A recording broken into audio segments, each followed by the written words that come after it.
Hello' guys, পুনৰ এক অন্য ভিডিঅ'ত আকৌ আপোনালোকক স্বাগতম জনাইছোঁ। তো আজি আপোনালোকে দেখিবলৈ পাইছে মোৰ এই 4টা গাহৰি পোৱালিক কেনেকৈ মই পালন কৰি আছোঁ। সকলোবোৰ আপোনালোকক A to Z দেখাবলৈ চেষ্টা কৰিম। তো আপোনালোকে প্ৰথম গাহৰিৰ কাৰণে দানা কেনেকৈ প্ৰয়োগ কৰিব লাগে। দানা বনাবলৈ হ'লে প্ৰথম গাঁৱৰ অঞ্চলত আপোনালোকে গাঁৱৰ যিবোৰ পোৱা যায় কচু, সেইবোৰ কাটি মেলি লগতে ঘৰত থকা যিবোৰ পচলা আৰু যি ঘৰত পোৱা যায় তুঁহগুৰি, সেই 3টা মিলাই মেলি আপোনালোকে ধুনীয়াকৈ দানা প্ৰস্তুত কৰিব পাৰে। এই দানা প্ৰস্তুত কৰিবলৈ হ'লে প্ৰথম আপোনালোকে বনাই ল'ব লাগিব।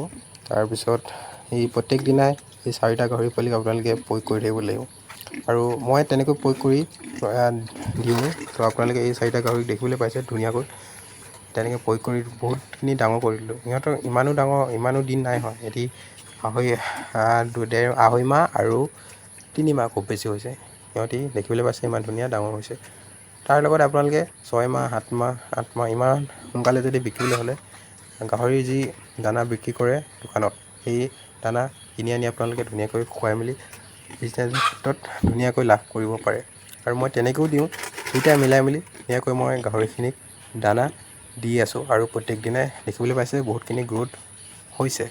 লগতে এইজনী মাক দেখিবলৈ পাইছে আপোনালোকে ধুনীয়াকৈ ইহঁতকো দানা দি সিহঁতি আৰু গাইজ দেখিবলৈ পাইছে মই কেনেকৈ কচু বনাই মেলি থৈ দিছোঁ। দেখিছে গাইজ, ইয়াৰ লগতে কাটি মেলিও থৈ দিছোঁ। তো গাইজ, মোৰ এই ভিডিঅ'টো যদি আপোনালোকক ভাল লাগিছে কিছু হ'লেও, আপোনালোকে মোৰ এই RL ফাৰ্মিং ইউটিউব চেনেলটো ছাবস্ক্ৰাইব কৰি দিব, লগতে কমেণ্ট এটা কৰি যাব গাইজ। আপোনালোকে এনেকৈ পোহে নাই গাইজ।